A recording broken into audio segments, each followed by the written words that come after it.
आपका वेट थोड़ा-सा ज़्यादा है या फिर आपका वेट थोड़ा-सा कम है? अक्सर आप इसी चीज़ में उलझे रहते हैं कि यार मेरा वेट कम है या वेट ज़्यादा है, मेरा वेट एग्ज़ैक्टली होना कितना चाहिए? और बहुत सारे लोग जो एंग्ज़ायटी में होते हैं, उनकी एक शिकायत होती है कि यार मेरा वेट ना बहुत गिर गया। कुछ लोगों की शिकायत होती है, यार मेरा वेट ना बहुत बढ़ गया। पहले मैं इतने का था, अब इतना हो गया। कुछ लोग कहते हैं यार मेरा वेट ना बहुत गिरता जा रहा है। सब कुछ खा रहा हूँ, पी रहा हूँ, सब कुछ कर रहा हूँ लेकिन फिर भी वेट गिरता जा रहा है। समझ ही नहीं आ रहा वेट क्यों इतना कम हो रहा है।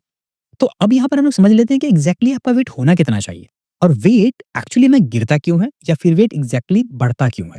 मैं आपके साथ अपना पर्सनल एक्सपीरियंस शेयर करूँगा, जो मुझे ऑब्ज़र्व किया है और जो मैंने थोड़ा बहुत सीखा है वो भी। तो समझते हैं सबसे पहले कि आपका वेट एग्ज़ैक्टली होना कितना चाहिए। तो वेट कितना होना चाहिए इसका एक सिंपल सा पैरामीटर जो मुझे लगता है कि सबसे बेस्ट लगा मुझे, वो है कि आप अपनी हाइट को ना सेंटीमीटर्स में पहले देख लो, कि आपकी हाइट सेंटीमीटर्स में कितनी है। सपोज़ कि अगर आपकी हाइट है 170 या 180 जो भी है, तो आप क्या करो ना उसमें से 100 को हटा दो। सपोज़ कि 170 है, लेट्स से मान के चलते हैं 170 आपका वेट है। आप उसमें से 100 को हटा दो, बचा कितना 70 तो आपका वेट कितना होना चाहिए? 70 ये एक होता है परफेक्ट फिगर, ठीक है? अब अगर आप चाहते हैं कि आप लंबे समय तक हेल्दी रहें, लंबे समय तक हेल्दी रहें और आपको कोई लाइफ़स्टाइल डिज़ीज़ भी ना हो, कोई बड़ी समस्या भी ना हो, तो यहाँ पर वेट कितना होना चाहिए? तो कहते हैं कि इसका वेट थोड़ा-सा और नीचे की तरफ ले आ सकते हैं हम। मतलब ये है कि अब अगर हम अपना वेट 5 केजी और कम कर देते हैं, तो हम हो जाते हैं बिल्कुल एग्ज़ैक्टली ऑप्टिमल वेट रेंज पे। मतलब आपका वेट अगर 65 है इस केस में, जहाँ पर आपकी हाइट है 170 सेंटीमीटर और आपका वेट बनता है 65 तो आप एक परफेक्टली वेट कंडीशन में हैं।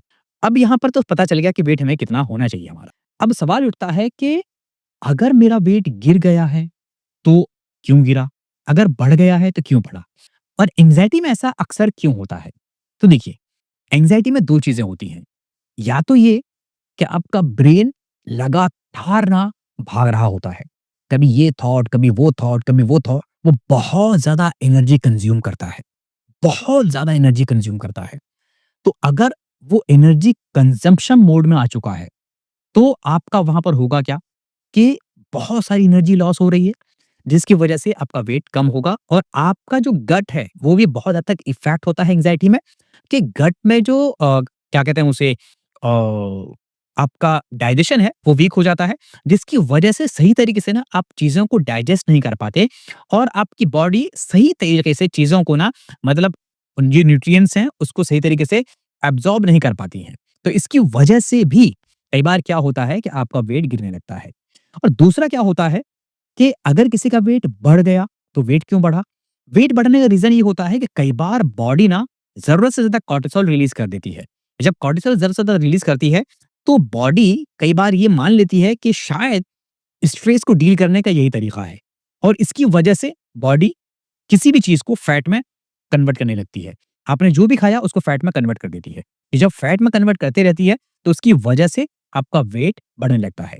अब एंग्ज़ायटी में ये दोनों चीज़ें ना बहुत कॉमन है, चाहे वेट बढ़ जाना, चाहे वेट कम हो जाना। मेरे केस में जब मुझे एंग्ज़ायटी हुई थी तो मेरा वेट बहुत कम हुआ। खैर मेरा वेट कम होने का एक रीज़न और भी था, उससे कुछ दिनों पहले मेरी सर्जरी हुई थी, तो सर्जरी के बाद भी मेरा वेट कम हुआ, उसके बाद फिर एंग्ज़ायटी भी थी उस टाइम पे, तो एंग्ज़ायटी की वजह से भी वेट बहुत कम हो गया। तो मेरा वेट ऑलमोस्ट 8-9 केजी शायद हाँ, इतना होगा, ऑलमोस्ट कम हो गया था।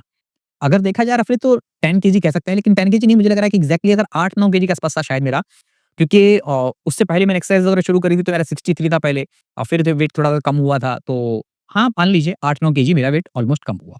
फिर जब मैंने एंग्ज़ायटी का ट्रीटमेंट शुरू किया, तो फिर मेरा वेट धीरे-धीरे, धीरे-धीरे नॉर्मल लेवल पे आ गया। तो यहाँ से एक बात मुझे क्लियर समझ में आ गई कि आपका वेट एंग्ज़ायटी की वजह से बहुत फ्लक्चुएट करता है। कभी हाई हो सकता है, कभी लो हो सकता है। तो आपको यहाँ पर वेट पर फ़ोकस करने के बजाय आपको उसके साथ किस वजह से ये वेट कम हुआ है, उस पर फ़ोकस करना ज़्यादा इम्पोर्टेंट है।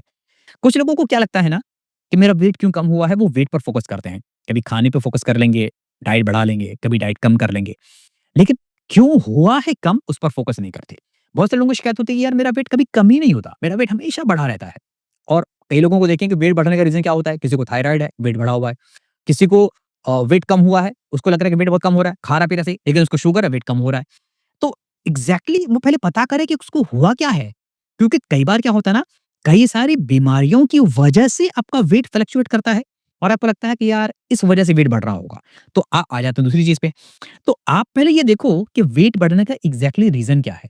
हाँ, जो चीज़ आपके सामने है उसको तो ठीक करो ही करो। जैसे कि अगर आप जंक ले रहे हो, आप टाइमली खाना नहीं खा रहे हो, टाइम से सोते नहीं हो, तो जो चीज़ आपके सामने है उसको तो आपको ठीक करना ही करना है। लेकिन जो चीज़ सामने नहीं दिख रही है और फिर भी वेट कम हो रहा है, मतलब हालाँकि सारी चीज़ आपकी ठीक है। आपने डाइट भी अच्छी ले रहे हो, नींद भी आपकी सही है, लेकिन फिर भी वेट धीरे-धीरे कम हो रहा है। तब जाकर आपको यहाँ पर अब स्टेप एक आगे जाकर लेना होता है कि अब आप ये देखोगे कि भई आपका वेट क्यों फर्दर कम हो रहा है। आपने डाइट भी अच्छी कर ली है, आपकी नींद भी अच्छी हो रही है, पानी भी आपका सही है, ठीक-ठाक है, लेकिन फिर भी वेट कम हो रहा है, कोई एंग्ज़ायटी भी नहीं है, कोई टेंशन भी नहीं है। तब आप देखोगे कि भई बॉडी के लेवल पे तो कोई दिक्कत नहीं है। जब आप वो चीज़ें ऑब्ज़र्व करोगे तब। और हाँ, और एक चीज़ और है, कुछ लोगों को क्या लगता है, मैं अब कुछ लोगों को क्या मैं खुद अपनी बात बता दूँ कि मुझे भी ऐसा लगता था कि जब भी मेरा वेट कम हो रहा था एंग्ज़ायटी में ना बहुत पैनिक करता था मैं कि जैसे अभी ये मैंने आपको बताया ना कि कुछ लोगों की बीमारी की वज़ह से वेट कम होता है, तो मुझे भी पता चलेगा कि बीमारी की वज़ह से वेट कम होता है। तो अब दिमाग में एंग्ज़ायटी में असर होता है, दिमाग में चलने लगेगा, हाँ यार, ये बीमारी कहीं ना हो गई हो इसलिए वेट कम हो रहा है, कहीं ये बीमारी ना हो गई हो वेट कम हो रहा है। तो कई बार ये भी होता है। तो ये भी ज़रूरत से ज़्यादा सोचना भी गलत है, क्योंकि कई बार क्या होता है ना कि आप बेमतलब का दिमाग में चला रहे होते हो कि यार पता नहीं वेट कम हो रहा है, ये बीमारी ना हो गई हो, ये कम हो रहा है, ये बीमारी ना हो गई हो। ऐसा भी नहीं होता है। कई बार वेट गिरने का बहुत कॉमन सा रीज़न होता है कि आपको एंग्ज़ायटी है और सही से खाना आपका एब्ज़ॉर्ब नहीं हो रहा है या डाइजेस्ट नहीं हो रहा है। तो इस वजह से भी ये चीज़ें हो सकती हैं। तो पॉसिबिलिटी इधर भी है और पॉसिबिलिटी उधर भी है। तो आपको दोनों तरह से देखना पड़ेगा कि आप किस चीज़ की तरफ हो। अगर आपको ज़रूरत से ज़्यादा ही एंग्ज़ायटी हो रही है, तो वेट कम भी हो सकता है, बढ़ सकता है। अगर आपका डाइट सही नहीं है, तो भी वेट कम हो सकता है, बढ़ सकता है। तो वेट जो है ना एक्चुअली में एक रिफ्लेक्शन है कि आपके अंदर कुछ गड़बड़ हो रही है, जो आपको सही करना है, दैट्स इट। वेट कोई अपने आप में ये नहीं है, वेट आपका एक रिफ्लेक्शन है, आपका एक रिज़ल्ट है वेट। और उसका रिज़ल्ट के मतलब ये है कि आप अंदर कुछ ऐसा हो रहा है, चाहे वो मेंटल लेवल पे हो, चाहे फिज़िकल लेवल पे हो, कुछ ऐसा बदलाव हो रहा है, चाहे आपके लाइफ़स्टाइल में कोई बदलाव हो रहा हो, जिसकी वजह से उसका रिज़ल्ट आपको यहाँ दिख रहा है। तो वेट का एक रिज़ल्ट है। वेट को आपको एक रिज़ल्ट की तरह देखना है, तो आपको पता चल जाएगा कि भई अगर रिज़ल्ट को चेंज करना है, तो हमें क्या करना पड़ेगा? हमें जिस वजह से वो रिज़ल्ट बन रहा है, हमें उस प्रोसेस को चेंज करना पड़ता है। हम प्रोसेस चेंज करेंगे, रिज़ल्ट अपने आप चेंज हो जाएगा। तो इतना सा बस काम होता है। तो उम्मीद है कि आपको इस वीडियो से ये पता चल गया होगा कि आपका एग्ज़ैक्टली वेट कितना होना चाहिए और वेट को किस तरीके से आप अपना मैनेज कर सकते हो। तो मिलते हैं अगली वीडियो में इंटरेस्टिंग इन्फॉर्मेशन के साथ। तब तक चैनल को अगर आप चाहें तो सब्सक्राइब भी कर लीजिएगा और वीडियो पसंद आया हो तो लाइक भी कर दीजिएगा। Thank you so much.